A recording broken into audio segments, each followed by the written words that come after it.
రాజుల మొదటి గ్రంథం 8వ అధ్యాయం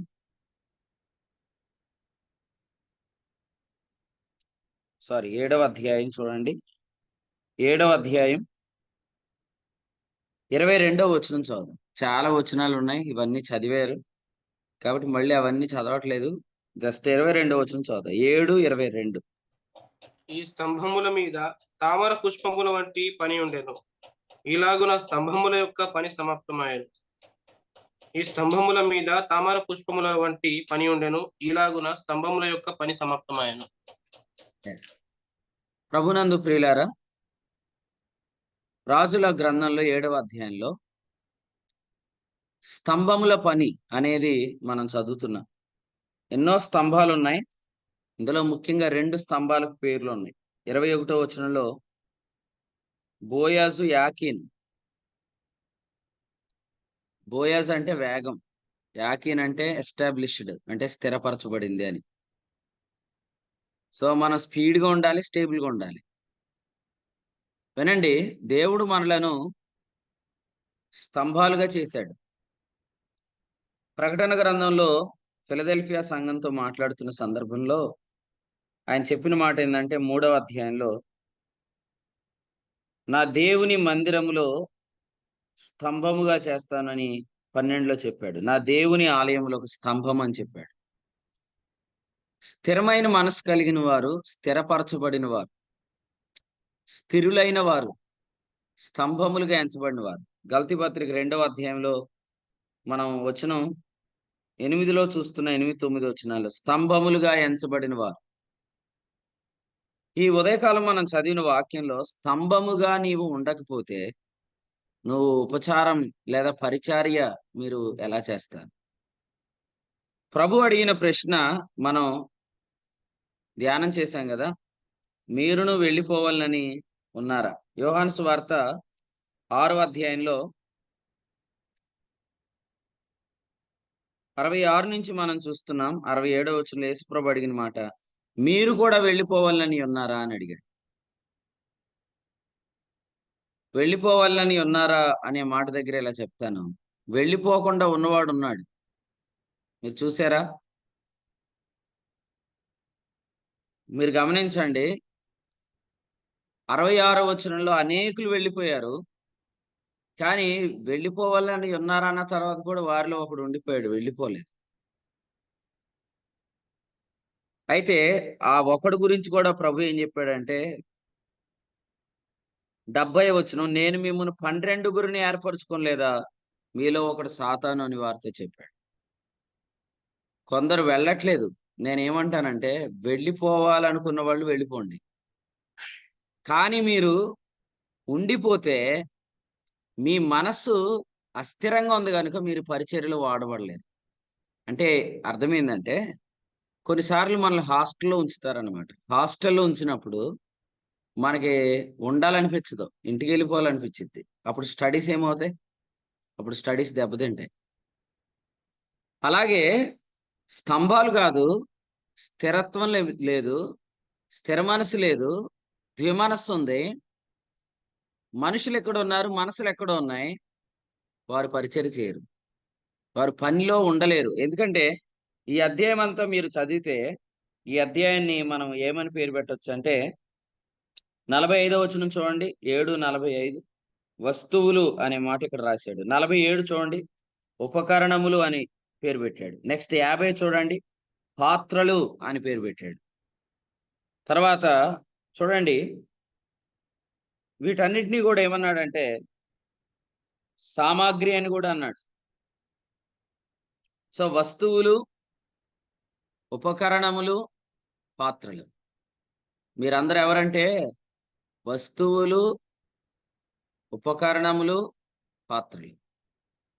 వస్తువులలో, పాత్రలలో, ఉపకరణములలో దేవుడు తన ఆత్మ ద్వారా కార్యాలు జరిగించి తన ఆత్మ ద్వారా పనిచేస్తున్నాడు. అయితే ఎవరు ఉపకరణాలుగా ఉన్నారో, పాత్రలుగా ఉన్నారో, సాధనాలుగా ఉన్నారో, వస్తువులుగా ఉన్నారో, వారిలో స్థిరమైన మనసు లేకపోతే ఈ పాత్ర దేవుని మహిమ కొరకు వాడబడదు. అందుకనే ఒక ప్రశ్న అడుగుతాను. మీ తాత్పర్యం ఏంటి? మన ప్రభు వర్తమానం చెప్పేటప్పుడు ఎప్పుడైనా భావం చెప్పేవాడు. లూకా 24:47. భావం ఎప్పుడొచ్చిద్ది? చెప్పేదానిలో ఒక లైన్ ఉంటే దానికి భావం వచ్చిద్ది. ప్రారంభించింది ఒక ఉద్దేశంతో, ముగించేది ఇంకో ఉద్దేశంతో అయితే, అంశం నుంచి వేరైపోతే భావం రాదు. అలాగే తిమోతి 1:5లో కూడా మనం చూస్తాం. మన ప్రభు యొక్క ఉపదేశంలో సారం ఉంది. మన ప్రభు యొక్క ఉపదేశంలో భావం ఉంది. మన ప్రభు యొక్క ఉపదేశంలో సారం ఉంది. మనలో కూడా భావం ఉండాలి, సారం ఉండాలి, మనకొక తాత్పర్యం ఉండాలి. తాత్పర్యం అనే పదాన్ని చూపిస్తాను. చూడండి. ఫిలిప్పీలకు రాసిన పత్రిక. ఫిలిప్పీలకు రాసిన పత్రిక.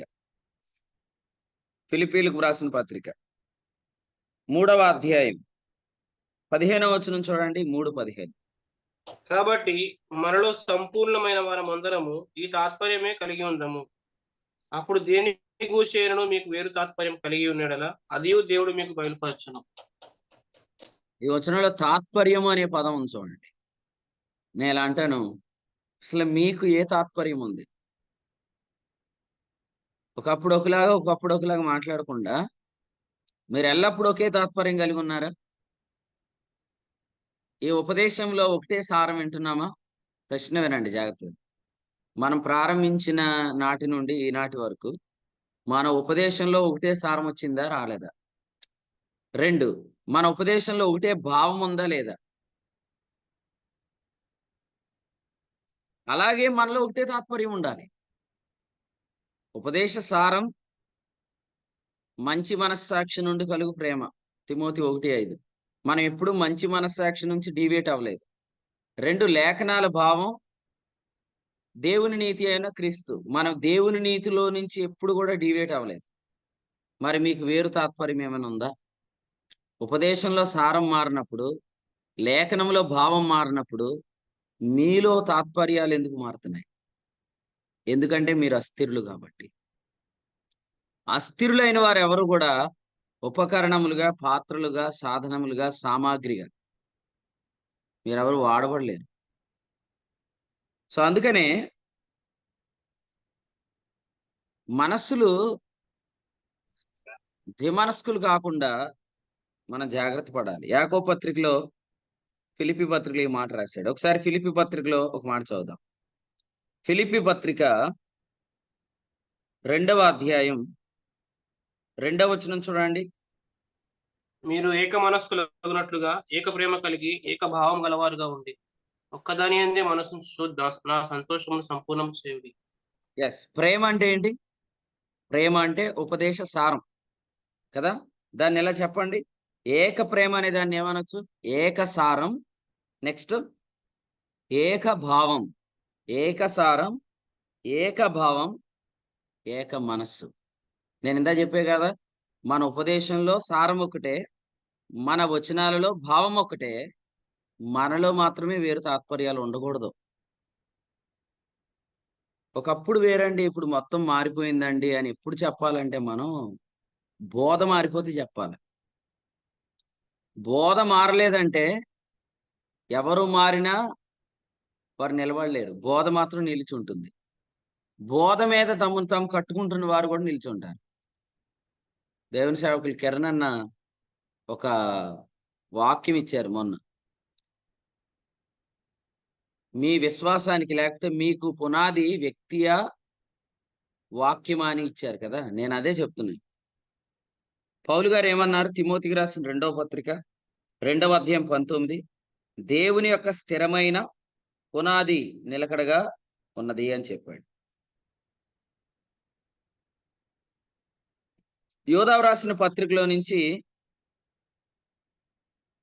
మనం చదువుకుంటున్న భాగంలో వచనం 20-21 ఏముంది? విశ్వసించు అతి పరిశుద్ధమైన దాని మీద మిమ్మల్ని మీరు కట్టుకోవచ్చు. సో మన ఫౌండేషన్, మన యొక్క పునాది, మన డాక్ట్రిన్, మన సిద్ధాంతం లేదా మన సువార్త, మన వాక్యమే. అందులో భావం, అందులో సారం మారినప్పుడు మీలో ఎందుకు తాత్పర్యాలు మారుతున్నాయి? తాత్పర్యం మారినోడు స్తంభం కాదండి. తాత్పర్యం మారినోళ్ళు స్తంభం కాదు. వినండి, స్తంభం కాని వారు పరిచర్యలో ఉండలేరు. ఎందుకంటే మనుషులు ఎక్కడ, మనస్సులు ఇంకో చోట ఉంటే మీరు ఎలాగ పని చేస్తారు? ఇప్పుడు ఉదాహరణకి పెళ్ళైన అమ్మాయి అత్తగారింటికి వచ్చిన తర్వాత తన శిరస్సు ఎక్కడుంటాడో తన మనస్సు అక్కడే ఉండాలి. కానీ ఎక్కువగా ఏం జరుగుతది? ఆమె విడిచి వచ్చిన కుటుంబాన్ని ఆమె మరవలేదు. 45వ కీర్తనలో అన్నాడు కదా! కుమారి నీ స్వజనమును, నీ తండ్రి ఇంటి వారిని మరవమన్నాడు. మరవలేదు. కాబట్టి ఇప్పుడు తన మనస్సు ఎక్కడుంటది? తండ్రి ఇంటి మీద ఉంటది. కాబట్టి తన మనస్సు శిరస్సు మీద ఉండదనమాట. ఉండలేనప్పుడు ఏం జరిగిద్ది? ఆ ఇంట్లో ఆ అమ్మాయి పని చేయలేదు. సో, పరిచర్య చేయాలంటే ఆ అమ్మాయి మనస్సు ఖచ్చితంగా అక్కడుండాలి. శిరస్సు మీద ఉండాలి. కొలస్సీ పత్రిక 3:1 చెప్పినట్లుగా మన పురుషుడు, మన శిరస్సు, మన మనుష్యుడు ఎక్కడున్నాడో మన శిరస్సు అక్కడే మన మనస్సు అక్కడే ఉండాలి. శిరస్సు మీద మనస్సు పెట్టని వాడు బహుమానాన్ని అపహరించేవాడు అని చెప్పాడు. శిరస్సు మీద మనసు పెట్టకపోతే పేతురు 1:13 ఆ మనస్సు గట్టిగా ఉండదు. ఆ వ్యక్తి పరిచర్యలో వాడవంట. ఈ పనికి నేను సహకరించలేకపోతున్నాను. సహకరించే మనసు చెడిపోయింది. ఎందుకంటే నేను స్తంభాన్ని గాదు. నన్ను ఎవరో కలవరపరిచేశారు. నన్నెవరో భ్రమపరిచేశారు. గలతీ పత్రికలో మాట్లాడుతున్నట్లుగా మిమ్మును కలవరపరచువారున్నారు. మిమ్మల్ని భ్రమపరిచేవారున్నారు. అయితే ఒక విషయం వినండి. ఈ పరిచర్యలో మనుషులు మారొచ్చు, ఉద్దేశాలు మారొచ్చు గానీ బోధ మారకూడదు. బోధ మారిందంటే మనం అందరం ఇక్కడి నుంచి ఖాళీ చేయాల ఖచ్చితంగా తొందరగా. సో, ఆరంభం నుండి మీరు వింటున్న దానిలో నిలిచుండండి అని చెప్పాడు. ఎవరితో చెప్పాడు ఈ మాట చూడండి. యోహాను వ్రాసిన పత్రిక 2వ అధ్యాయం. యోహాను వ్రాసిన పత్రిక 2వ అధ్యాయం. మొదటి పత్రిక 2వ అధ్యాయం. వచనం 24 చూడండి. వచనం 24. 2:24. అయితే మీరు మొదట నుండి దేన్ని వింటిరో అది మీలో నిలువనీయుడి. మీరు మొదట నుండి వినినది మీలో నిలిచిన యెడల మీరు కూడా కుమారుని యందును తండ్రి యందును నిలుతురు. అదనమాట. సో, మీరు నిలవాలంటే, స్తంభములాగా ఉండాలంటే, స్తంభములాగా ఉండాల్సిన వాళ్ళందరూ మొదటి నుంచి మీరు వింటుంది ఏదైనా మారిందేమో చెక్ చేయండి. 3 చెప్పా గదా! ఏక ప్రేమ లేదా ఏక సారం. 2 ఏక భావం. ఓకే. సారం ఏమైనా మారిందా? ఉపదేశ సారం మంచి మనస్సాక్షి కలుగుతుందా? మన బైబిల్ క్లాసులు, మన స్టడీస్, ఓకే. మన పరిశోధన కూడికలు, ఇందులో సారం ఏమైనా మారిందా? 2 మన సువార్త ప్రకటనలో భావం ఏమైనా మారిందా? మనం గాస్పెల్ ప్రకటించేటప్పుడు జీసస్ ఈస్ గాడ్స్ రైచియస్‌నెస్ అనే దానిలోనే నిలిచి మాట్లాడుతున్నాము. సంఘముగా కూడి వచ్చినప్పుడు మంచి మనస్సాక్షి అనే భావాన్నే భావం మారలేనప్పుడు, సారం మారలేనప్పుడు నువ్వెందుకు స్తంభంగా లేవు? అందుకని ఏమంటున్నాడంటే, ఆరంభము నుండి ఉన్నవారి మీద మనసు పెట్టమనలేదు. ఆరంభము నుండి ఉన్న వాక్యం మీద మనసు పెట్టమన్నాడు. యోహాను పత్రికలో మొదటి వచనం చదవండి. యోహాను పత్రికలో మొదటి వచనం, మొదటి అధ్యాయం మొదటి వచనం. జీవ వాక్యమును గూర్చినది ఆది నుండి ఏది ఉండెనో అదన్నమాట. సో, ప్రారంభము నుండి ఏదుంది? ప్రారంభం నుండి వ్యక్తులుంటారు. ఆ వ్యక్తులు గూడా మధ్యలో మారిపోతారు. కానీ మొదటి నుంచి ఉన్నది వాక్యమే. ఆ వాక్యం ఏమైనా మారిందా? మీరు అడగాలి గూడా. ఫర్ ఎగ్జాంపుల్ మనలో ఒకడు లేచి సడెన్‌గా ఇలా అన్నాడనుకోండి ఏమని? మనిషి ఆదాము అవిధేయత వల్ల పాపి గాదు, సొంత అవిధేయత వల్లే పాపి అని అనుకోకుండా ఏదైనా ఒక ఉద్దేశం చెప్పాలని ప్రసంగం ప్రిపేర్ అయ్యాడనుకోండి, వెంటనే మనం ఏం చేయాల? అతనిని గుర్తించాలి. అతన్ని మనం వెలివేయాలి. యోహాను రాసిన పత్రికలో ఇదే చెప్పాడు. యోహాను రాసిన 2వ పత్రికలో ఏం చెప్పాడంటే, 10వ వచనంలో ఎవడైనను ఈ బోధన తేక మీ వద్దకు వచ్చిన యెడల వారిని మీ ఇంట చేర్చుకొనవద్దు. శుభమని వానితో చెప్పవద్దు. అతను మనం చెప్తాం. నువ్వేం చెప్పాలనుకుంటున్నావంటే, అతడు చెప్తాడు ఏమని? నాకిలాంటి ఆలోచనొస్తుంది. అయితే నువ్వు కొంతకాలం కనిపెట్టు. నీ వివరాలన్నీ చెప్పు. నువ్వు ప్రూవ్ చెయ్యి ఫస్ట్. అప్పుడే నువ్వు వాక్యం చెప్పు అని మనం చర్యలు తీసుకుంటాం. సో, ఈ సహవాసంలో మనం ముఖ్యంగా కాపాడాల్సింది నిన్నటి వర్తమానం ప్రకారం ఉపదేశ క్రమాన్ని కాపాడాలి. అది కాపాడుతున్నాం దేవుని మహాకృపను బట్టి. నిన్న చెప్పుకున్న వర్తమానంలో క్రమము, 2 వరము, 3 ఫలము. ఈ మూడింటి విషయంలో మనం ఇప్పుడు బేరీజు వేసుకుందాం. క్రమం ఉందా వర్తమానం విషయంలో? ఉంటేనే వరాలొస్తాయి. వరాలు మాత్రమే ఉన్నవా? ఫలం లేదా? మనం బేరీజు వేసుకుందాం. నేటి వర్తమానంలో భావము, సారము, తాత్పర్యము ఈ మూడింటిలో ఆలోచన చేద్దాం. భావం మారలేనప్పుడు, సారం మారలేనప్పుడు మనుషుల తాత్పర్యాలు ఎందుకు మారుతున్నాయి? ఎందుకు మారుతున్నాయంటే కొందరు ఇక్కడ స్తంభాలు కాదు. స్తంభాలు కాని వారు ఎప్పుడు సహకరిస్తారు? నేను అలా అనుకోను. ఇప్పుడు మీటింగ్స్ అయిపోతాయి. గ్రాండ్ సక్సెస్‌ఫుల్‌గా దేవుడు ఈ కూడికలు ముగిస్తాడు. మీటింగ్స్ అయిపోయిన తర్వాత నేనిలా జరుగుతాయి అనుకోలేదు. జరుగుతాయి అనుకోనుంటే నేను ముందు ఇలా చేసేవాడిని అని నువ్వు చెప్పక్కర్లేదు. ఎందుకంటే నీకు ఈ సహవాసం ఖచ్చితంగా పైనున్న యెరూషలేమే మనకు తల్లి. గలతీ 4:24 ప్రకారం. 24 నుంచి మాట్లాడిన ప్రకారం 4:24 నుంచి. ఈ సహవాసం మనకు తల్లయితే నీకు తల్లి మీద అనుమానం ఎందుకొచ్చింది? నిన్ను పోషించిన తల్లి, నిన్ను నడిపించిన తల్లి, ఈరోజు నిన్ను పంపిస్తున్న తల్లి. నిన్ను పోషించింది, ఇంతకాలం నడిపించింది, ఇప్పుడు నిన్ను పంపించింది. ఈ తల్లి మీద నీకు డౌట్ ఎందుకొచ్చింది? వచ్చింది కాబట్టే నువ్వు సహకరించట్లేదు సరిగ్గా. నువ్వు సహకరించకపోతే నేనేం చెప్తానంటే, సహాయం వేరొక చోట నుంచి వచ్చిద్ది. ఎప్పుడు ఇది సరైన పనైతే. లేదు నువ్వు సరైన ఆలోచన కలిగుంటే, ఎంతమంది దీన్ని సహకరిద్దాం అనుకున్నా దేవుడు మాత్రం సహకరించడు. సో, దేవుడే మనకు సహాయం చేయుచుంటుండు. అందుకనే దేవదూతలు తొంగిచూతురు ఆత్మకార్యములు జరుగుచుండగా అనే పాట రాసినప్పుడు అందులో ఒక లైన్ ఇలా రాసామన్నమాట. మన ప్రభువే సహాయము చేయుచుండగా మన కన్నులకిది ఆశ్చర్యమే, మన కన్నులకిది ఆనందమే. మన ప్రభువే సహాయం చేయుచుండగా. సో, మన సర్వోన్నతుడైన మన ప్రభువే మనకు సహాయం చేస్తుంటుండగా, హృదయాలు కఠినపరుచుకున్నవారు, మనస్సులను పాడు చేసుకున్నవారు, మనుషుల ద్వారా కలవరపరచబడిన వారు, వారు ఏం చేస్తున్నారో అంతా గమనించండి. కానీ చెవిటివారైనట్టు ఊరుకోండి అంతే. దైవ గ్రంథం చెప్తుంది, చెవిటివారైనట్టు ఊరుకోవాలి. నా సేవకుడు చెవిటివాడు అన్నాడు గదా! అలా మనం ఏం చేయాలంటే ఊరుకోవాలి తప్ప, మనం మళ్ళీ ఈళ్ళు కదిలించకూడదు. ఇప్పుడు చాలామంది ఏడవటానికి సిద్ధంగా ఉన్నారు. వాళ్ళ దగ్గరికెళ్లి ఎందుకు అలా ఉన్నది మొహం అంటే ఖచ్చితంగా ఏడుస్తారు. అందుకనే మీరు గూడా ఎవరైనా ఈ పరిచర్యలో సహకారులుగా ఉండకపోతే మీరెందుకు సహకరించట్లేదని క్వెషన్ చేయొద్దు. ఎందుకంటే వాక్యం వచ్చింది గదా! సో, ఇంకో విషయం గూడా చెప్తాను. ఈ ఉదయం ఈ వర్తమానం వచ్చిన తర్వాత తొందరపడి మిమ్మల్ని ప్రూవ్ చేసుకునే పని చేయొద్దు దయచేసి. ఎందుకంటే రోమా పత్రిక మొదటి 7 వచనాల్లో ప్రభువైన యేసుక్రీస్తును దేవుని కుమారుడుగా నిరూపించిన వాడు పరిశుద్ధాత్ముడు. నిజంగా మీలో యథార్థత ఉంటే, మీ హృదయంలో కపటం లేకపోతే, పరిశుద్ధాత్ముడే మీరేంటో ప్రూవ్ చేస్తాడు కాబట్టి, మీరు ప్రూవ్ చేసుకొని పని చేయొద్దు. అలా చేసిన సందర్భంలో ఏం చేశారంటే, ఇశ్రాయేలీయుల సంఖ్యాకాండం 14 అధ్యాయంలో వారు మూర్ఖించి కొండ కొనకెక్కారు. అలాగే మీరు గూడా మా మీద చెడ్డ అభిప్రాయం పెట్టేసుకున్నారు. మేము సహకరించట్లేదన్నారు. ఏదోలాగా మేము అప్పు చేసైనా ఈ మీటింగులకి ఏదోటిస్తే, మా మీద బురద అనేది ఉండదు అని మీరు చెయ్యకూడదు దయచేసి. ఎందుకంటే, ఈ అధ్యాయం మీరు బాగా చదివారా? సొలొమోను ఎంత ఇత్తడి వాడాడో, ఆ ఇత్తడిని లెక్కించుట అసాధ్యమైందని చెప్పాడు.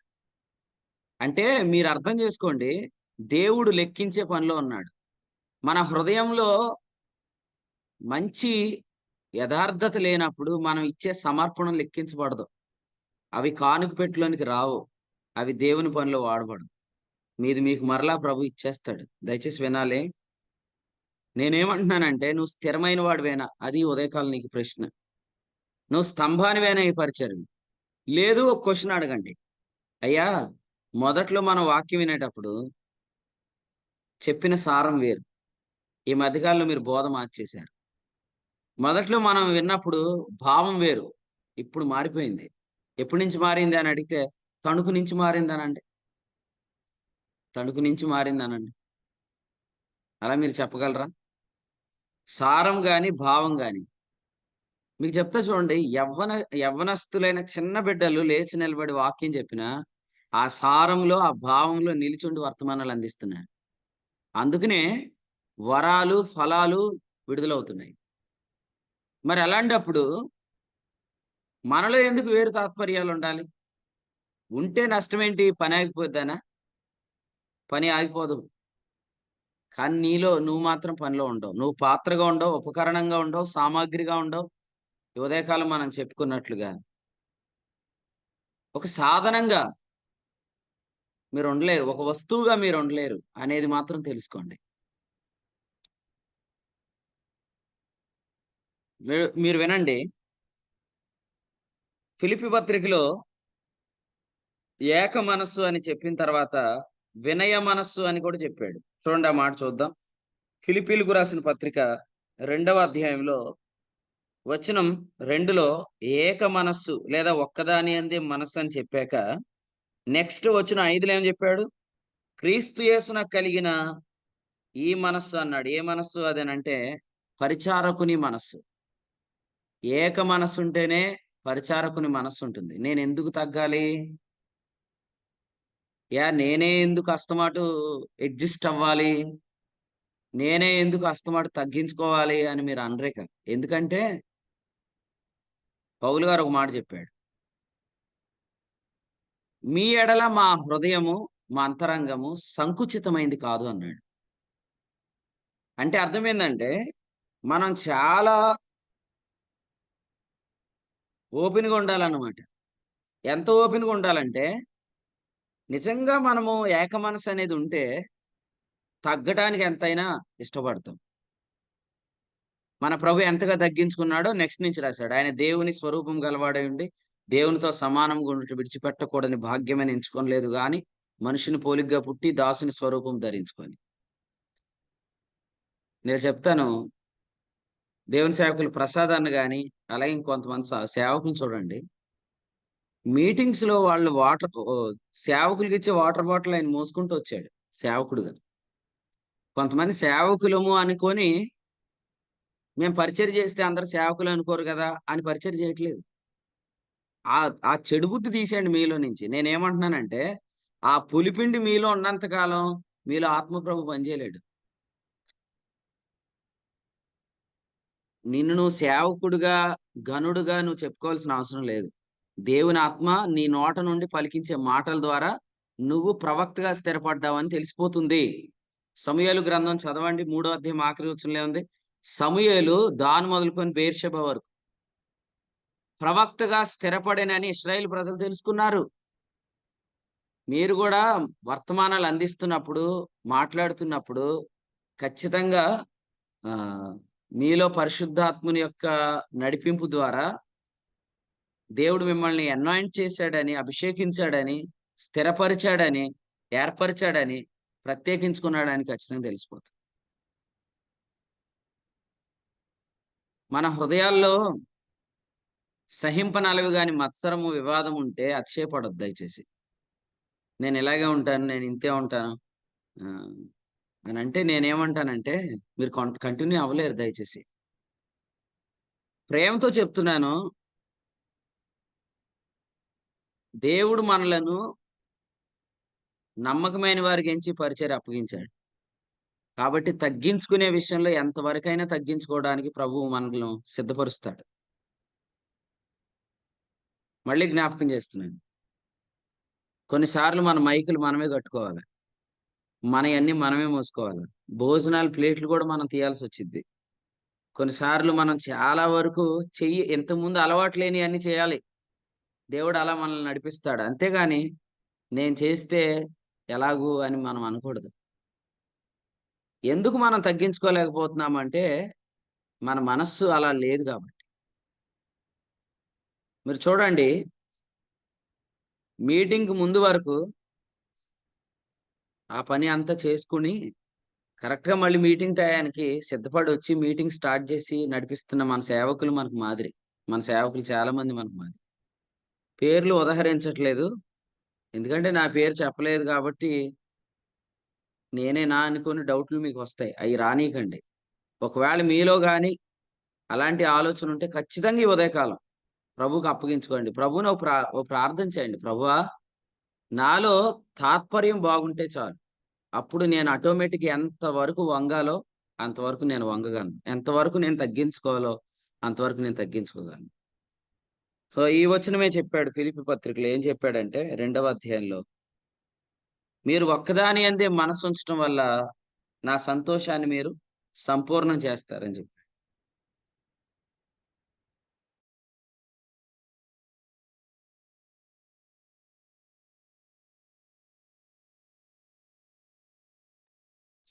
సో, ఈ 3 మాటలు మనం జ్ఞాపకం చేసుకుందాం. స్తంభాలుగా ఎంచబడితే చాలు.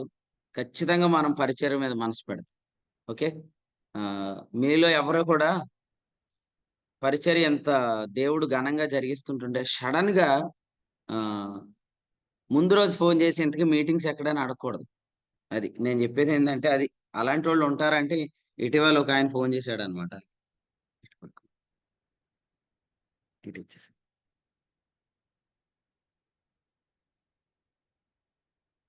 అంటే మనసు లేకపోవటమే ఇదంతా కూడా ఏందంటే మనకు మనసు లేకపోవటమే. అలాగూ జరిగినప్పుడు మనం ఏం చేస్తామంటే ఎలాగూ మనం ఏం మాట్లాడుతున్నామో గూడా మనకు తెలీదు. అలాగ అవివేకంతో మనం మాట్లాడతాం. మరి అలాంటప్పుడు మీరొక విషయం అడుగుతాను. పరిచర్యను ప్రేమించేవాళ్ళు తండ్రి ఇంటిని గూర్చిన ఆసక్తి నన్ను భక్షిస్తుందనే కేటగిరీకి చెందినోళ్ళు కోప్పడకుండా ఉంటారా? మళ్ళీ కోప్పడతారు కాబట్టి కోప్పడ్డారు కాబట్టి నేను రాను అనంటే ఎలాగా? అది గూడా చూడండి ఎంత విచారకరమో ఆలోచించే. సో, కాబట్టి మనం తెలుసుకుందాం. ఖచ్చితంగా దేవుని పనిని ప్రేమించేవాళ్ళు మన నిర్లక్ష్యాన్ని చూసినప్పుడు వాళ్ళకి మన మీద ఖచ్చితంగా కోపమొచ్చిద్ది. హెబ్రీ పత్రిక 2వ అధ్యాయం 3వ వచనం ప్రకారం ఇంత గొప్ప రక్షణ దానినే 3:6లో ఏమన్నాడు? ఇల్లు అన్నాడు. ఇంత గొప్ప రక్షణ ఇల్లు అన్నాడు. ఇంటి మీద లక్ష్యముంచండి అని 3:1లో చెప్పాడు. అయితే లక్ష్యం లేని నిర్లక్ష్యం కలిగిన వాళ్ళని చూస్తున్నప్పుడు ఆటోమేటిక్‌గా దేవుని ఇంటిని ప్రేమించే వాళ్ళకి కోపమొస్తదనమాట. 26 రాత్రి నుంచి మీటింగ్స్ అని చెప్తున్నాం గదా! ఫస్ట్ నుంచే. నేను ఉదయం నుంచి అనుకున్నానన్నా అని అసలు ఎవరు కనపడకండి. మీటింగ్స్‌లో అలా గాని మీరొచ్చి నా ముందే చెప్పారనుకోండి, ఖచ్చితంగా కొడతాను నేను. నేనే గాదు. ఇంటిని ప్రేమించేవాళ్ళు ఎవరైనా మీకో షాట్ ఇత్తారు ఖచ్చితంగా. ఎలా గొట్టారని జెప్పి నెక్స్ట్ మీటింగ్‌లు మానేత్తారు. అంటే ఒక అవకాశం జేసుకునేవాళ్ళున్నారు. వీళ్ళందరూ స్తంభాలు గాదు. సో, ఏదైనా ఒక డిస్టర్బెన్స్ ఒస్తదా ఎళ్ళిపోదాం. అప్పుడు దాకా ఉందాం అనుకుంటారు. నేనేమంటున్నానంటే ఆ డిస్టర్బెన్స్ తొందరగా ఒచ్చును గాక. ఎందుకంటే ఎక్కువ కాలం మీరుండటం గూడా మంచిది కాదు. ఎందుకంటే మీరు ఇక్కడివి తర్వాత మళ్ళీ వీటిని వేరే విధంగా మీరు ఉపయోగించుకోవడానికి అవకాశం ఉంది. ఇస్కరియోతు యోధాని త్వరగా పంపించేద్దాం. మనలో నుండి ఇస్కరియోతు యోధాని త్వరగా పంపించేద్దాం. ఎందుకంటే వెళ్ళిపోయిన వారు చాలా మందున్నారు. సుమారు ఆళ్ళు 70 మంది శిష్యులనుకుందాం ఈ ఉదయకాలం. ఆ 70 మంది ఎళ్ళిపోయినా, ఈ ఒక్కడు మాత్రం ఈ 12లో ఆగిపోయాడు. సో, ప్రభు ఏం జెప్పాడు? మీలో ఒకడు నన్నప్పగించబోతున్నాడన్నాడు. అయితే వాడితో ఏం జెప్పాడు? నీవు చేయుచున్నది త్వరగా చేయమన్నాడు. సో, నేను గూడా ఏమంటానంటే, ఈ స్తంభాలు కాని వారిని దేవుడిక్కడి నుంచి పంపించేయును గాక. వీళ్ళు నరకానికెళ్తారా? మన పరిచర్యలో నుంచి, మన వర్తమానాల్లో నుంచి, ఉపదేశంలోంచి బయటికెళ్ళిపోయిన వాళ్ళు. నరకానికెళ్ళిపోతారా? వాళ్ళందరూ మనతోటే ఉంటారు. సదాకాలం ఉంటారు. నిత్యత్వంలో ఉంటారు. కానీ, సారం మారినప్పుడు, భావం మారినప్పుడు వాళ్ళ తాత్పర్యాలు ఎందుకు మారినాయో మాత్రం ప్రశ్నించబడతారు క్రీస్తు న్యాయపీఠం ఎదుట. అందుచేత దేవుని యొక్క చిత్తమైతే ఈ ఉదయకాలం మీ దగ్గరకొచ్చిన వర్తమానాన్ని బట్టి, నేను మొన్న గూడా చెప్పా గదా! మీరు కొంతమంది నాకు మెసేజ్‌లు పెట్టండి అని చెప్పినప్పుడు చాలా మంది మెసేజ్‌లు పెట్టారు. నేను గూడా మిమ్మల్ని అడుగుతాను. మీలో ఉన్న తాత్పర్యం ఏంటి ఈ ఉదయకాలం నాకు చెప్పండి. మీరు వింటున్న భావం ఏంటి? మీకు కలిగిన సారం ఏంటి? మీకున్న తాత్పర్యం ఏంటి? నేనైతే ఒక తాత్పర్యం కలిగున్నాను. ఏంటంటే, నాకిచ్చిన ప్రతి వర్తమానాన్ని సంఘానికి అందించాలి. మీరు కూడా ఒక తాత్పర్యం కలిగి ఉన్నారు. నాకు దేవుడు చేసిన ప్రతి దానిలో నేను సహకరించాలి. అలాగే ఒక మంచి తాత్పర్యం కలిగి ఉందాం. లేదంటే ఏం జరిగిద్దంటే, ఐతుక్కు కిటికీలో కూర్చున్నాడు. మీటింగ్‌లో ఉన్నాడా? లేడా? అడుగుతున్నాను నేను. ఐతుక్కు కిటికీలో కూర్చున్నాడు. మీటింగ్‌లో ఉన్నాడా? లేడా? ఆ కిటికీ ఉన్నాడు. దేనిది? ఆ మూడవ అంతస్తు యొక్క మూడవ అంతస్తు యొక్క గదిదే ఆ కిటికీ. కాబట్టి మీటింగ్ అటెండ్ అయ్యాడు. రిజిస్ట్రేషన్ కౌంటర్ ఎక్కడుంటది? కదండీ! రిజిస్ట్రేషన్ కౌంటర్ ఎక్కడుంటది? తలుపు దగ్గరే ఉంటదిగా.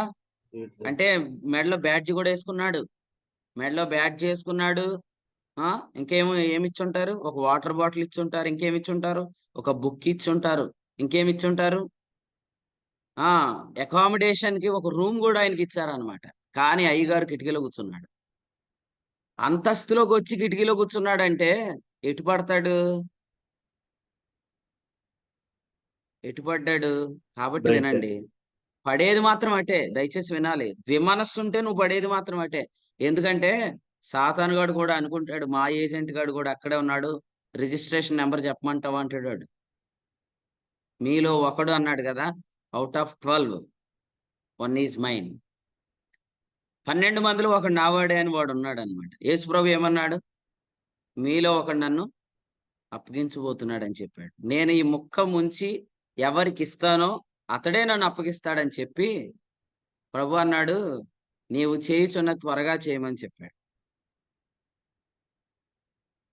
ఇటీవల ఒక విషయాన్ని జ్ఞాపకం చేశాను. మళ్ళీ చెప్తాను అందరూ వినండి.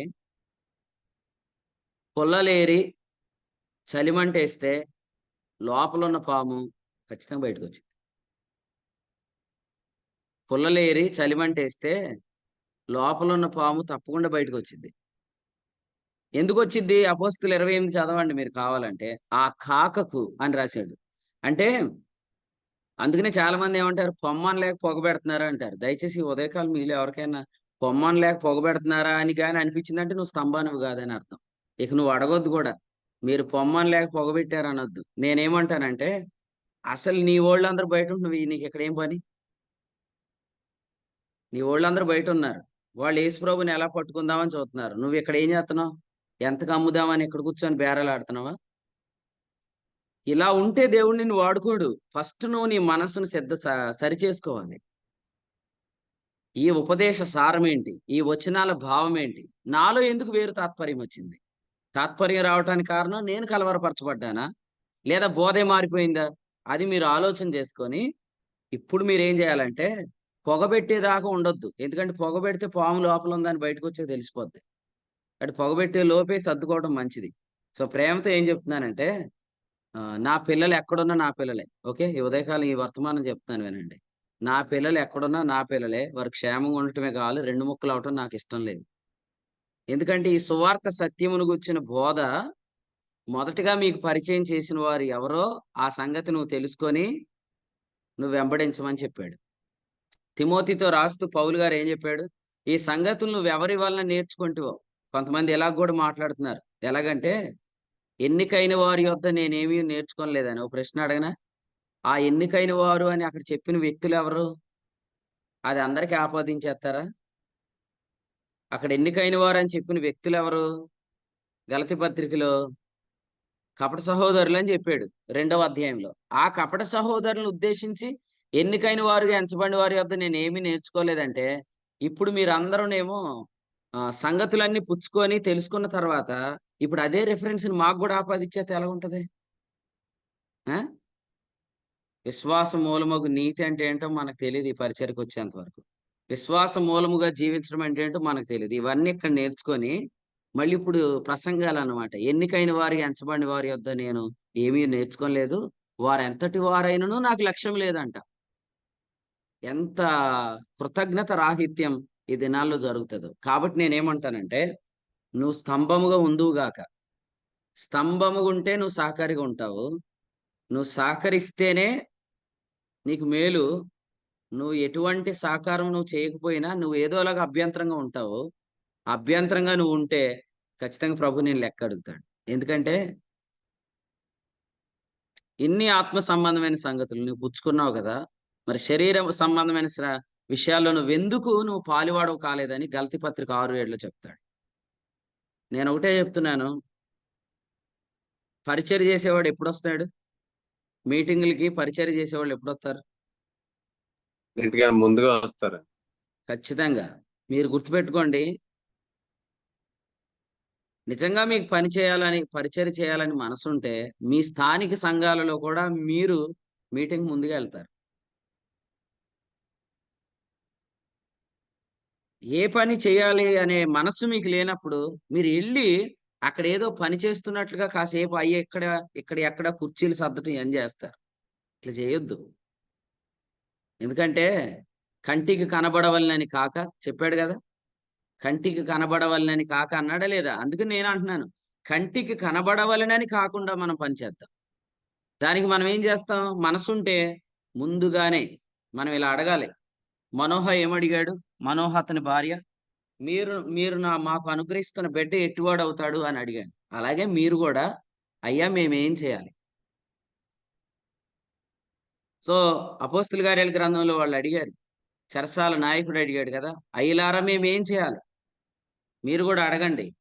ప్రభు ఇలా చెప్తాడు, యోహాను 2:5 ప్రకారం, ఆయన మీతో చెప్పునది చేయుడి.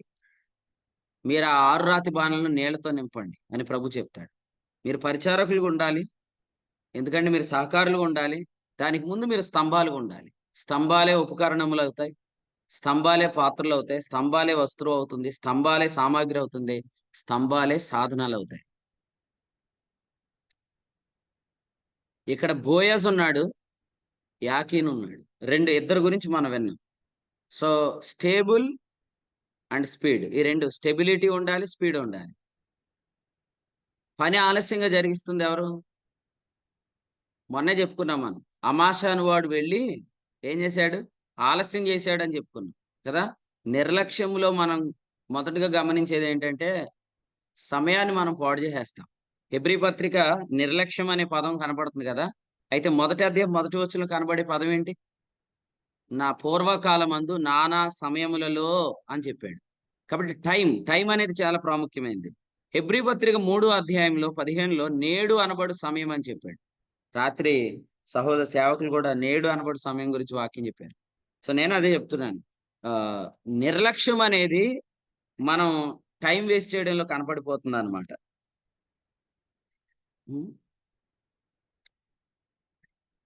మన మధ్య ఉన్న సహోదరులు నితిన్ వచ్చి ప్రార్థన చేస్తాడా అన్నారు. నితిన్ వచ్చి ప్రార్థన చేస్తాడు అనగానే కాసేపు అన్ని సర్దుకొని బైబిల్ జిప్పు పెట్టుకొని మళ్ళీ కూర్చొని చూస్తూ మళ్ళీ ఇంకోసారి పిలుస్తారు లేదా అని వచ్చేవాడు ఎవడండి? ఇలా ఆలస్యం చేస్తున్నవాడు ఎవరు? అతనికి ప్రధానత్వపు అపేక్ష ఉంది. అందుకనే ఎక్కువగా తన పేరు చెప్పాలని, తనకు ముందు వెనకాల ఉన్న డిగ్రీలు చదవాలని ఆలస్యం చేసేవాళ్ళు ఉంటారు. మళ్ళీ వచ్చాక ఏమంటారు తెలుసా? నన్నే పిలిచారండి అంటే, నితిన్ అనేవాళ్ళు చాలా మంది ఉన్నారు కదండి అంటాడు. అలాగనేవాళ్ళు చాలా మంది ఉన్నారు. కానీ నేనేమంటున్నానంటే, మీలో నిర్లక్ష్యం ఉన్నప్పుడే మీలో ఆలస్యం జరిగింది. అసలు మీరెందుకు నిర్లక్ష్యంగా ఉంటున్నారు? ఉండొద్దు. ఆసక్తి మీలో ఉంటే మీరు ఆలస్యంగా ఉండరు. స్పీడ్‌గా ఉండాలి. స్పీడ్‌గా ఉండాలి, స్టేబుల్‌గా ఉండాలి కదా. పరుగు పందెంలో ప్రాముఖ్యమైనవి 2 పదాలే. ఒకటి లైన్‌లో పరిగెత్తాలి, స్పీడ్‌గా పరిగెత్తాలి. స్పీడ్ పరిగెత్తినా పక్క లైన్‌లో పోకూడదు. క్రమంగా చేయాలి, స్పీడ్‌గా చేయాలి. దేవుడు మనకిచ్చిన కృప ఏందంటే, నువ్వు స్తంభంగా ఉంటే నీలో స్పీడ్ కనపడుతది, నీలో స్టెబిలిటీ కనపడిద్ది. తెస్సలోనిక 2వ పత్రిక 3వ అధ్యాయంలో రాస్తూ అన్నాడు, దుష్ట మనుషుల చేతిలోంచి ప్రభు మనల్ని తప్పిస్తాడు, ఎందుకంటే శీఘ్రముగా తన వాక్యమును ఆయన పరిగెత్తింపజేస్తున్నాడు. ఈ పరిచర్య యొక్క వెలాసిటీ ఎంత ఎక్కువగా ఉంటుందో మీరు చూడండి. చాలా వేగంగా దేవుడు తన పనిని జరిగిస్తాడు. ఇంత వేగంగా జరుగుతున్నా మనం ఉపదేశము సారంలోంచి బయటకెళ్ళలేదు, వచనాల భావంలోంచి బయటకెళ్ళలేదు. స్టెబిలిటీ మెయింటైన్ చేసాం, స్పీడ్ మెయింటైన్ చేద్దాం. నేననేది ఏంటంటే, స్టెబిలిటీ వరకు నేను 100కి 100 మార్కులేస్తాను. కానీ స్పీడ్ మనం పెంచాలి. ప్రార్థన చేసుకుందాం, ప్రభువా మేమింకా వేగంగా పరిగెత్తుదుము గాక, మరింత చురుకుదనం మాకు దయచేయండి. ఆదికాండం 18లో అబ్రహాం పరిగెత్తినట్లుగా ప్రభు మనల్ని పరిగెత్తింపు చేయను గాక. సో హబక్కు గ్రంథంలో చెప్పాడు, దేవుడు ఖచ్చితంగా మనల్ని లేడీ వలె పరిగెత్తింపు చేస్తాడనమాట. ఓకే. దేవుడు హెబ్రీ లేడీస్కి ఇచ్చిన చురుకుదనం ఇస్తాడు. అలాగే జంతువుల్లో ఉన్న లేడీ లాంటి పరుగును కూడా దేవుడు మనకిస్తాడనమాట. చురుకుదనం, వేగంతో మనం ఈ పని చేయాలి. ఎందుకంటే వాక్యం ఎరగని వాడు రథం మీద వెళ్ళిపోతున్నాడు. అపోస్తులు 8. అతన్ని పట్టుకోవాలంటే ఆ రథం కంటే వేగంగా మనం పరిగెత్తాలి. కానీ దానికి మనకు ఆత్మ సహాయం ఖచ్చితంగా అవసరం. ఎందుకంటే ఈ శరీరం ఎలాంటిది? చాలా పరిగెత్తేసామంటది ఇది. మీరు అసలు ఎన్ని సంఘాలు కట్టేశారు, మీరు ఎన్ని పుస్తకాలు రాసేశారు, ఎన్ని పాటలు రాసేశారు, ఎన్ని పత్రికలు రాశారు. ఇప్పట్లో సచిన్ టెండూల్కర్ రికార్డ్ ఎవడు బదలు కొట్టలేడు అనుకున్నారు. కొట్టేశాడుగా, అయిపోయింది ఇక. అట్లా అనుకోవద్దు. రిలాక్స్ అవ్వద్దు. 98 స్కోర్ దాకా వచ్చిన తర్వాత బద్ధకంగా ఆడొద్దు. క్లీన్ బౌల్డ్ అవ్వద్దు. పట్టుకొని ఉన్నామని తలంచొద్దు. ఇప్పటికే గెలిచి ఉన్నామని కూడా అనుకోవద్దు. వెనక్కి తిరగొద్దు. సాధించి నువ్వు చూసుకోవద్దు. ముందున్న వాటి కొరకు వేగంగా పరిగెడదాం. ఎందుకంటే చాలా విస్తారమైన పని ఉంది. అందుకనే సేవకుల ఎమ్మిక, సిలువ వార్త ప్రకటింప. విస్తారమైన పని ఉంది, పని చేయవారు కొద్దిమంది. మన సంగీత్ చెప్పాడు కదా, పాస్టర్లు బోలెడంత మంది ఉన్నారు కదా, పనివారు కొద్దిమంది అంటాడేంటని. చాలా మంది సేవకులు ఉన్నారు, కానీ కలిపి చెరిపడి వారు అనేకులు ఉన్నారు ఇందులో. కొరింథీ 2:17 కలిపి చెరిపడి వారు అనేక మంది ఉన్నారు. కాబట్టి నమ్మకమైన జత పని వారు కొందరే ఉన్నారు. అందులో నువ్వు కూడా ఉండాలి. నువ్వు కూడా ప్రభుకు కావాలి. నిన్ను కూడా ప్రభు వాడుకుంటాడు. మనుషులకు వాడబడని గాడిదను ప్రభు తన పని కొరకై విడిపించుకొని వాడుకున్నాడు. అయితే నీలో 2 విషయాలు ప్రభు కోరుకుంటున్నాడు. 1 స్థిరత్వం, 2 వేగం. ఈ 2 మనలో కనిపించాలి. ఈ వేగాన్ని గురుపోతు వేగం అని కూడా చెప్పాడు. సో ఆ మాట చదువుదాం చూడండి. సంఖ్యాకాండంలోంచి ఒక మాట చదువుకుందాం. మీకు ఆసక్తి ఉంటే వాక్యం తెరిచి చూడండి. లేదంటే మీరున్న చోటనే బద్ధకంగా ఆగిపోండి. వేగంగా తీసిన వాళ్ళు తీయండి. సంఖ్యాకాండం 24వ అధ్యాయం వచ్చిన 8 చదవండి. సంఖ్యాకాండం 24:8. దేవుడు ఐగుప్తులో నుండి అతన్ని రప్పించెను. గురుపోతు వేగం వంటి వేగం అతనికి కలదు. ఏ వేగం? గురుపోతు. గురుపోతు అంటే ఇంగ్లీష్లో ఏమంటారు? యూనికార్న్. Yes, unicorn. యూనికార్న్ కొన్న వేగం మీకు ఉండును గాక. గురుపోతు వేగం కావాలి మన అందరికి. అంత వేగంగా మనం పరిచర్యలోకి ముందుకు రావాలి. దేవుడు వాడుకుంటాడండి. చాలా వేగంగా మన ప్రియ ప్రభు పనిచేశాడు. ఆయన ఉన్న చోటనే ఉండాడు. 3.5 సంవత్సరాలు పనిచేశాడు. ఆయన పరిచర్య మొత్తం ప్రపంచమంతటి ఈ రోజు ఫలించింది. సో దేవుడు మన పనిని కూడా ఫలింపు చేస్తాడు. మనం ఒక విషయం మర్చిపోవద్దు. కన్నీటితో విత్తితే ఆనందంతో పంట కోస్తాం. కన్నీటితో విత్తడానికి కూడా కారణాలు ఉంటాయి. నిన్నటి దాకా మనతో ఉన్నవాడు మనసు పాడైపోయి వెళ్ళిపోయాడు మనల్ని విడిచిపెట్టి. ఇప్పుడు మనం నిలబడి పనిచేయాలంటే కూడా కొంచెం ధైర్యం కావాలి. దేమ ఇహలోకమును స్నేహించి వెళ్ళిపోయాడు. క్రెస్కే గలతీకి వెళ్ళాడు. అయితే మనం ఏం చేయాలా? నిలిచి పనిచేయాలి. ఎన్ని మీ లైఫ్లో ఎదురైనా మీరు నిలబడాలి. అది ఉదయకాలం వర్తమానం. స్తంభాలుగా ఉంటేనే నిలబడగలుగుతారు. వాట్ ఎవర్ హ్యాపెన్స్, దేవుడు మిమ్మల్ని నిలబెట్టునుగా. తుఫాను వంటి శ్రమలెన్నో భయభీతులను కలిగింప అభయమిచ్చి కాపాడిన నాథుని కొనియాడేదం, జయగీతము పాడిదం అనే కీర్తనలో ఈ పాట రాశారు. తుఫాను వంటి శ్రమలు వస్తాయి, అలలు మనల్ని కొడతాయి, గాలి మనల్ని ఎదుర్కొంటుంది, చీకటి మనల్ని కమ్ముకుంటుంది, దరి మనకు దూరం అవుతుంది.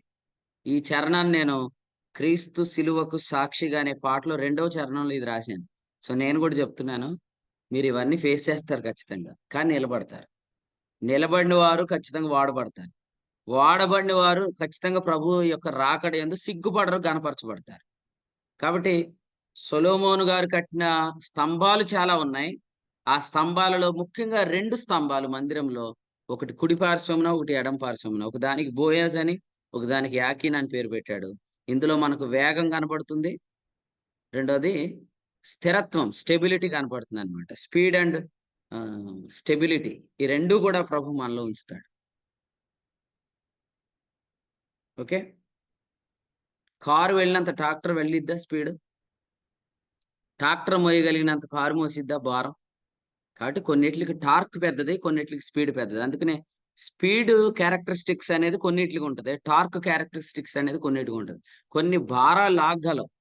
దేవుడు దాన్ని వాటి కొరకు నియమించాడు. మన జీవితాల్లో మాత్రం ట్రాక్టర్ అయినా స్పీడ్ వెళ్తే అది తన యొక్క స్టెబిలిటీ కోల్పోయింది. అలాగే కారు కూడా ఎక్కువ భారం భరిస్తే దాని యొక్క పనిని అది చేయలేదు. సో దేవుడు మనల్ని మాత్రం రెండిటికి అవకాశం ఇచ్చాడు. స్పీడ్‌గా చేయాలా? క్రమంగా చేయాలా? చురుగ్గా చేయాలి. ప్రభు మీకు అట్టి కృపను అనుగ్రహించును గాక. ఓకే. మీకు మనసుంటే స్పీడ్ ఎవరు పెంచాలండి? కదా! భూమి మీదకి ఒక వస్తువు ఎంత స్పీడ్‌తో వచ్చిద్ది? భూమి మీదకి ఒక వస్తువు ఎంత స్పీడ్‌తో వచ్చిద్దంటే, ఆ వస్తువు మీద భూమికున్నంత గురుత్వాకర్షణ శక్తితో వచ్చిద్ది. ఏ వస్తువైనా 9.8 మీటర్ పర్ సెకండ్ స్క్వేర్ యాక్సిలరేషన్‌తో పైనుండి కింద పడిద్ది. 9.8 మీటర్ పర్ సెకండ్ స్క్వేర్ యాక్సిలరేషన్‌తో అది కాగితమైనా, అది రాయైనా భూమి మీద పడిద్ది. అయితే ఎదుర్కొనే గాలి వల్ల కాగితం ఆలస్యంగా చేరుకుంటుంది. రాయి వేగంగా చేరుకుంటుంది. కానీ నేనిలా చెప్తాను. శూన్యంలో కాగితమైనా, రాయి అయినా ఒకేసారి భూమి మీదకి చేరుకుంటాయి. మనం గూడా నిరాటంకముగా వెళ్ళిపోతే, మనం కాగితం లాంటి వాళ్ళమైనా రాయి చేరుకునే సమయానికి చేరుకుంటాం. ఎందుకంటే కాగితం మీద, రాయి మీద భూమికి ఒకే ఆకర్షణ శక్తి ఉంది. సో 2 గూడా 9.8 మీటర్ పర్ సెకండ్ స్క్వేర్ యాక్సిలరేషన్‌తో కదులుతున్నాయి. కాబట్టి నమ్మండి, మనలో ఏమి లేదండి. నేనిలా అంటున్నాను గదా! ప్రయాస పడువానిలోను, పరిగెత్తువానిలోను ఏమీయూ లేదు. కనికరించు దేవునిలోనే ఉంది. దేవుడు మిమ్మల్ని బలపరిస్తే మీరు మోషేలవుతారు. ఎదిరిస్తే ఫరోలవుతారు అంతే. అక్కడే రాసాడు. మీరు చదువుకోండి. రోమాపత్రిక 9. మోషే ద్వారా తనెవరో చెప్పుకుంటాడు. ఫరో ద్వారా కూడా తనెవరో చెప్పుకుంటాడు. ఫరోనేమన్నాడు తెలుసా? నా నామము యొక్క ప్రభావం కనుపరచుటకు నేను నిన్ను పుట్టించానన్నాడు. అంటే దేవుడు దెబ్బ కొడితే, ఆ దెబ్బ గూడా ఎలా తగిలిద్దో చెప్పడానికి నిన్నొక ఎగ్జాంపుల్‌గా పెట్టుకోవాలనుకుంటున్నావా? నా మాట అర్థమైందా మీకు? దేవుడు వాడుకుంటే పనెలా జరిగిద్దనే దానికి ఎగ్జాంపుల్‌గుంటా. నువ్వు మోషేవా? ఫరోవా? నువ్వు మోషేవా? ఫరోవా? మీరందరూ మోషేలని నేను నమ్ముతాను. మీరు నీటిలో నుంచి తీయబడిన వారని నమ్ముతాను. కానీ తీయబడిన ఉద్దేశాన్ని మాత్రం వదిలేయొద్దని ప్రభు పేర తెలియజేస్తున్నాను. ఓకే. మన 120 ముగించేంత వరకు. దృష్టి మాంద్యం తగ్గకూడదు. శక్తి లోపం ఉండకూడదు. అలాగే తాత్పర్యం మారకూడదు. నేను చెప్పేది అదే. ముసలోడికి కంటి దృష్టి పోలేదు. సత్తువ తగ్గలేదు గానీ, ఒక్కొక్కసారి ఒక్కొక్క మినిస్ట్రీలో ఉన్నాడండి. మొన్నటిదాకా అందులో తిరిగాడండి. అది కరెక్ట్ అన్నాడండి. తర్వాత నిన్న ఇందులో తిరిగాడండి. ఇది కరెక్ట్ అన్నాడండి. మొన్నే ఆ గ్రూప్‌లోకి చేరాడండి. అది కరెక్ట్ అన్నాడండి. సచ్చిపోయే ముందు కూడా సంఘం మారాడు అనకూడదు. అది నేను చెప్పేది. సచ్చిపోయే ముందు కూడా సంఘం మారాడు అనకూడదు. ఎందులోకి అందులో స్థిరపడాలి. అస్తమాటు మనము ఈ వేవ్స్ లాగా మనం మారిపోతున్నప్పుడు, మనం పసిపిల్లలమని బయటపడిపోద్ది. పసిపిల్లలు మనుషుల మాయోపాయముల చేత గాలి కొట్టుకొని పోవునట్లు, అలల చేత ఎగరగొట్టబడతారన్నట్లు మనం ఉండకూడదని ఉదయకాలం తెలుసుకుంటున్నాం. నంబర్ 1 మన స్తంభాలుగా ఉందాం. నంబర్ 2 మన స్థిరంగా, వేగంగా ఉందాం. ఆఖరి మాట చెప్పుకొని ఆగిపోదాం. అదే రాజుల గ్రంథంలో నుంచి మరొక మాటను జ్ఞాపకం చేసుకుందాం. వాక్యం విన్న వారందరూ కూడా విన్న వర్తమానాన్ని మీ హృదయంలో ఉంచుకోండి. ఇవన్నీ మీరు అడగండి ప్రభువుని. ప్రభువా నన్ను స్తంభంగా ఉంచు. 2 నన్ను స్థిరంగా, వేగంగా నడిపించు అని ప్రార్థన చేద్దాం. రాజుల మొదటి గ్రంథంలో 7వ అధ్యాయంలో వచనం 47 చదువు. వచనం 47.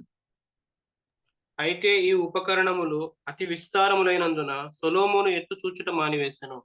రైట్. సేమ్ రిఫరెన్స్ మనకి ఎక్కడ కనపడిద్ది? ఎటువంటి రిఫరెన్స్?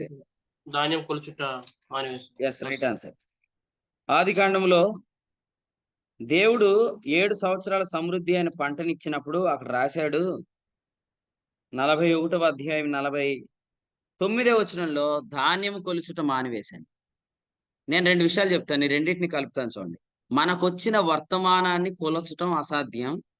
మన ద్వారా జరిగే పనిని కొలుచుట అసాధ్యం. అర్థమైందా? ఎంత పొందుకుంటే అంత వాడబడతారు మీరు. ఆయన పాదముల యొద్ద ఎంత పొందుకుంటే అంత వాడబడతారు. ఈ 2 కొలుచుట అసాధ్యమైద్ది. సో మీరు ఎంత రిసీవ్ చేసుకుంటే సంవత్సరముల పంటను మీరంతగా పని చేస్తారు. కొంతమంది మిమ్మల్ని అడుగుతారు. బ్రదర్ ద్వారా ఎంత పని జరిగిందో చెప్పండి అంటే ఇలా అంటాం. ఆయన చేసిన పని మనం చెప్పలేం బ్రదర్. అంత విస్తారంగా చేశాడు. సమయమందు అసమయమందు ప్రయాసపడ్డాడు. సమయమందు అసమయమందు ప్రయాసపడ్డాడు. ఇశ్రాయేలీయులు ఎలా ప్రయాణం చేశారని చెప్పాడు ప్రభు? పగలు, రాత్రి ప్రయాణం చేయనట్లుగా 13:21 నిర్గమకాండం ప్రభు సహాయం చేశాడు. పగలు పని చేస్తున్నాం, రాత్రి పని చేస్తున్నాం, ఎల్లప్పుడూ పని చేస్తున్నాం. అంటే కారణం అతి విస్తారమైన పని మీ ద్వారా జరుగుతుందని అర్థం. కారణం మీరు అతి విస్తారమైన ధాన్యాన్ని మీరు సమకూర్చుకున్నారు అని. కాబట్టి ఎవరు ఎక్కువగా వర్తమానం వింటారో వాళ్ళు ఎక్కువ వాడబడతారు. ఓకే, ఆనంద్ అన్న, ఏం కొలుచుట అసాధ్యం అవ్వాలి చెప్పు. అదొక్కటి చెప్పు చాలు. నువ్వు వింటున్నావని నేను నమ్ముతాను వాక్యం. అదొక్కటి. ఏం కొలవటం అసాధ్యం అవ్వాలి?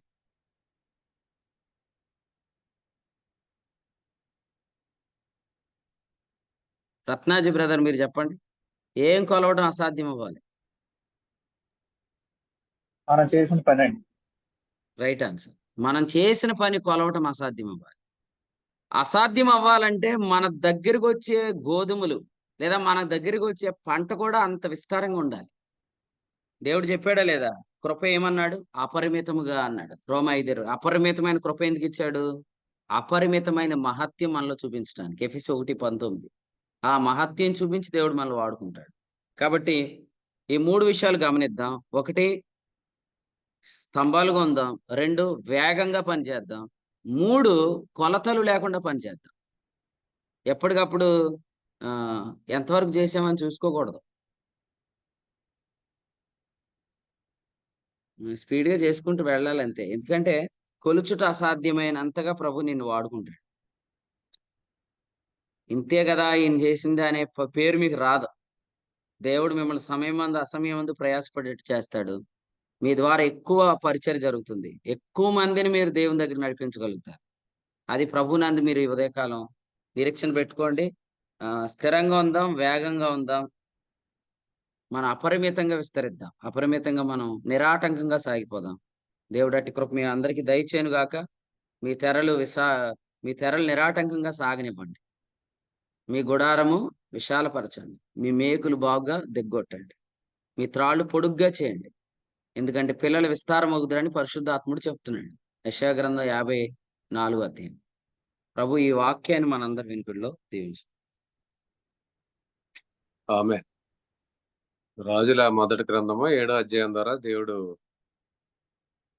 మందిరం నిర్మాణం జరుగుతున్నప్పుడు స్తంభముల పని అన్న విషయాన్ని జ్ఞాపకం చేస్తూ, బోయాజు, యాకీను అనే 2 స్తంభాలను జ్ఞాపకం చేస్తూ, మనం కూడా స్తంభాల వలె స్థిరంగా ఉండాలని, మనం దేవుని యొక్క మందిరంలో పాత్రలుగా, ఉపకరణాలుగా, సామాగ్రిగా దేవుడు మనల్ని అందరినీ కూడా ఏర్పాటు చేసుకున్నాడని. కాబట్టి మనందరం కూడా ఏక సారం కలిగి, ఏక తాత్పర్యం కలిగి, ఏక ప్రేమ కలిగి, ఏక బోధ వింటున్నటువంటి మనందరం కూడా ఏకభావం కలిగి, ఏక తాత్పర్యం కలిగి ఉండాలన్న విషయాన్ని జ్ఞాపకం చేస్తూ, ఎప్పుడైతే మనం ఏక తాత్పర్యం కలిగి ఉంటామో మనం స్తంభాలుగా ఉంటామని, స్తంభాలుగా ఉన్నప్పుడు మనం స్థిరంగా ఉంటామని, స్థిరంగా ఉండి వేగం కలిగి మన ద్వారా కొలతలు లేని పని జరిగిస్తారని విషయాన్ని జ్ఞాపకం చేశారు. కాబట్టి మనందరం కూడా దేవుడు ఈ యొక్క వర్తమానం ద్వారా మనందరినీ కూడా మరి మాట్లాడిన సంగతులను బట్టి ప్రభువుని స్తుతిస్తున్నాం. కాబట్టి అందరినీ కూడా ఆయన పరిచర్యలో కొలతలు లేని పని మన ద్వారా జరిగించాలని, మనందరం కూడా ఏ విధంగా ముందుకు కొనసాగాలి, ఈ యొక్క విశ్వాసం మూలంగా మనం జీవిస్తున్నప్పుడు ఏ విధంగా మనం ముందుకు కొనసాగాలనే విషయాన్ని ఈ యొక్క వర్తమానం ద్వారా దేవుడు తన దాసుని వాడుకొని అందించిన శ్రేష్టమైన తలంపులను బట్టి ప్రభుని స్తుతిస్తూ, శ్రేష్టమైన వర్తమానం అందించిన దేవుని సేవకులకు కూడా ప్రభునాలు వందనాలు తెలియజేస్తున్నాం. ఈ కొడుకులో 5 విధాలుగా సహకరించిన ప్రియులకు, అలాగే ఇప్పటివరకు ఆసక్తిగా వర్తమానాన్ని ప్రియులకు ప్రభునాలు వందనాలు తెలియజేస్తున్నాను. ఈరోజు సాయంత్రం దేవర్లో జరగబోయే కూడిక కొరకు ప్రార్థన చేయండి. అలాగే 26 నుంచి జరగబోయే 26 నుంచి 1వ తేదీ వరకు జరగబోయే సమ్మర్ మెగా గ్రేస్ కాన్ఫరెన్స్ దైవకుమారుల ఉత్సవాల కొరకు మీ అందరూ కూడా ప్రార్థించండి. అందరూ కూడా పాలు పంపులు పొందండి. చెప్పబడిన విషయాలన్నీ కూడా జ్ఞాపకం చేసుకుని వాటి కొరకు మీ అందరూ కూడా మీటింగ్స్ కొరకు సిద్ధపడాలని తెలియజేస్తున్నాం. ఈ సమయంలో ముగింపు ప్రార్థన ఆదిలాబాద్ నుంచి మనతో సాహసం చేస్తున్న తమ్ముడు ప్రశాంత్ గారు ముగింపు ప్రార్థన చేస్తారు. కూడుకుని ముగింపు చేసుకుందాం. ఉన్నారండి. అన్నారు. మహాపరిశుద్ధమైన ప్రేమ గల మా తండ్రి, మీకు వందనములు స్తోత్రము చెల్లిస్తున్నాం. మీరు మమ్మల్ని ప్రేమించి ఉదయకాల సమయంలో మరొక శ్రేష్టమైన వర్తమానం ద్వారా మమ్మల్ని ఆదరించారు. మీకు స్తోత్రాలు అయ్యా. మీ కార్యములు వెనువెంటనే జరిగిస్తున్నారు. మీరే మాకు సహాయకులై ఉండి జరిగిస్తున్నారు. మీకు స్తోత్రం చెల్లిస్తున్నాం. ఆత్మకార్యం జరుగుతుండగా తండ్రి, అది మా కన్నులకు ఆశ్చర్యం కలిగిస్తుంది ప్రభువా, ఆనందాన్ని ఇస్తుంది. అందుకే మీకు స్తోత్రం చెల్లిస్తున్నాం. మా ముందు చెవులు గింగురమనే కార్యం ఉంది మా ప్రభువా. దాని కొరకై వర్తమానాల ద్వారా మీరు మమ్మల్ని సిద్ధపరుస్తున్న విధానం బట్టి మీకు స్తోత్రాలు చెల్లిస్తున్నాం. ఈ యొక్క రాజుల గ్రంథం 7వ అధ్యాయం నుంచి మీరు మాతో మాట్లాడిన ప్రతి సంగతిని బట్టి మీకు స్తుతిస్తున్నాం ప్రభువా. స్తంభముల పని గురించి మీరు మాతో మాట్లాడినారు అయ్యా. యాకీను బోయాజు అని 2 విషయాలు మీరు మాతో మాట్లాడినారు. మరి మా ప్రభువా, మేము స్థిరంగా ఉంటేనే స్తంభాలుగా ఎంచబడతామని మీరు మాతో మాట్లాడారు. మీకు స్తోత్రం. మీ చేతిలో మేము వస్తువుల వంటి వారము, ఉపకరణాల పాత్రలం. మా తండ్రి, స్థిరమైన మనస్సు ఉన్నప్పుడు తండ్రి ఖచ్చితంగా మీ పనిలో వాడబడతామని మీరు మాతో మాట్లాడినారు. మీకు స్తోత్రాలు చెల్లిస్తున్నాం. మేము మొదటి నుంచి నేర్చుకుంటున్న ఉపదేశము అయ్యా, అందులో మరి సారం మారట్లేదు. మొదటి నుంచి నేర్చుకుంటున్న లేఖనాలు ఏవైతున్నాయో మా ప్రభు, అందులో భావం మారట్లేదు. మేము దేవుని నీతి అయిన క్రీస్తునే మేము నేర్చుకుంటున్నాం ప్రభువా. మరి ఆ ప్రేమను గురించి వింటున్నాం.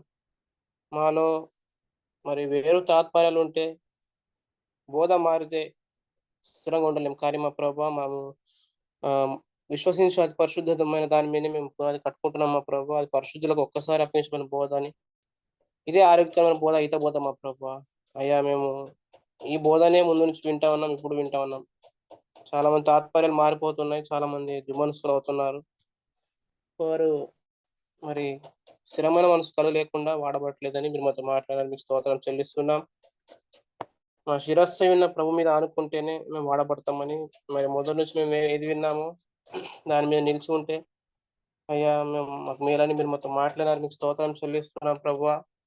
మరి వేరే బోధ అవుతుందో మా ప్రభు, ఆ బోధలో మరి ఉన్న వారిని చేర్చుకునవద్దని, వారి చేర్చుకుంటే మరి వారి దుష్టక్రియలు పాలువారం అవుతాం. కానీ మా ప్రభు, మరి ఈ బోధ మమ్మల్ని మార్చింది, మాకు జీవాన్ని ఇచ్చింది, మమ్మల్ని జీవింపజేస్తూ మరి విజయోత్సవం గుండా ఊరేగిస్తున్న బోధ మా ప్రభు.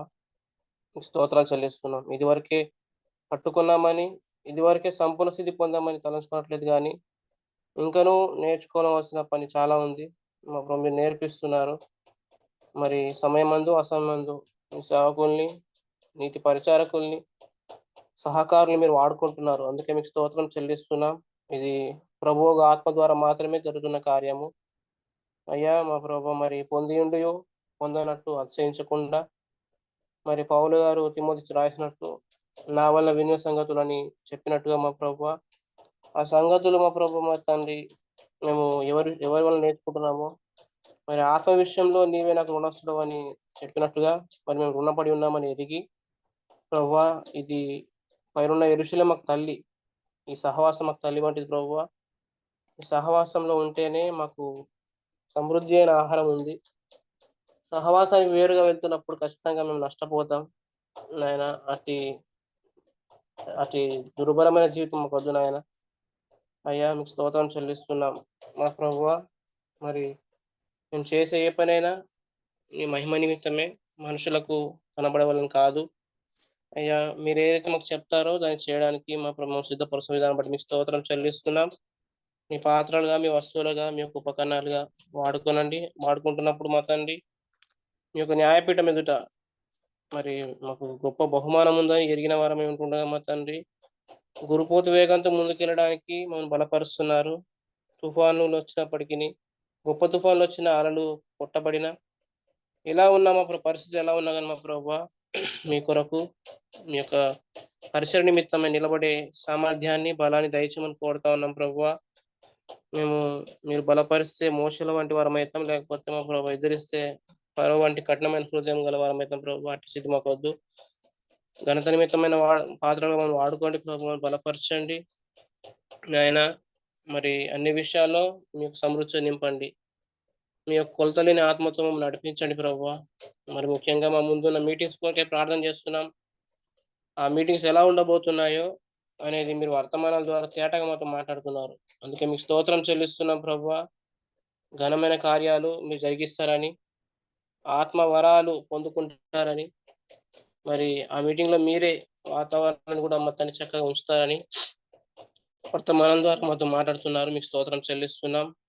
మరి మా ప్రభువా, కొలుచుటకు అసాధ్యమైన పని మీరు మాతో జరిగించండి. బలపరచని స్థిరంగా ఉంచండి, స్తంభాలుగా ఉంచి అనేకులకు మాదిరిగా ఉంచమని వందనాలు చెల్లిస్తూ, ఇంతవరకు విత్తబడిన వర్తమానం బట్టి మీకు స్తోత్రాలు చెల్లిస్తున్నాం. కూడి వచ్చిన ప్రతి ఒక్కరిని మీరు దీవించండి, ఆశీర్వదించండి. ముఖ్యంగా కూడికలకు మరి ముందుగానే రావడానికి, మరి మొదటి వర్తమానం నుంచే మరి మీ సన్నిధిలో కనబడడానికి, అనేకమైన విస్తారమైన మేలు పొందుకునే కృపను దయచేయండి. ఆశీర్వచనాల్ని, వాగ్దానాల్ని, జీవాన్ని పొందుకునే కృపను దయచేయమని ప్రార్థన చేస్తున్నాం ప్రభువా. మాలో ఎవరం కూడా దాన్ని వేరు తాత్పర్యం లేకుండా ఇదే దేవుని సత్యమైన కృప అని, ఇదే బోయాజు పొలం అని అవి మేము ఎరిగి మా ప్రభువా మేము స్థిరంగా ఉండే కృపను దయచేయమని వర్తమానం అందించిన దేవుని సేవకుని బట్టి, కూడిక నడిపించిన ప్రియులను బట్టి మీకు స్తోత్రాలు చెల్లిస్తూ, ఆయా పరిచయాలు మేము వాడుకున్న ప్రతి ఒక్కరిని బట్టి మీకు స్తోత్రాలు చెల్లిస్తూ, ఈ సమయంలో మీరు ఇచ్చిన వర్తమానం బట్టి వందనాలు చెల్లిస్తూ, మా ప్రభు యేసుక్రీస్తు నామంలో స్తోత్రించి ప్రార్థించి కూడికను ముగింపు చేస్తున్నాం పరమ తండ్రి. ఆమేన్. వందనాలు. ఆమేన్. ముగింపు ప్రార్థన చేసిన ప్రియులు ప్రశాంత్ గారికి అలా కూడికలో ఉన్న ప్రియులందరికీ వందనాలండి. ఒక్కొక్కరు వందనాలు తెలియజేసుకుని కూడిక ముగింపు చేసుకుందాం. అందరికి అందరికీ వందనాలు. వందనాలండి. అందరికీ వందనాలండి. అందరికి వందనాలండి. అందరికీ వందనాలు. ప్రభువైన యేసుక్రీస్తు నామములో అందరికీ వందనాలు. అందరికీ వందనాలండి. అందరికీ వందనాలండి. వందనాలండి. అందరికి వందనాలండి. అందరికి వందనాలండి. అందరికీ వందనాలండి. వందనాలండి అందరికి. అందరికీ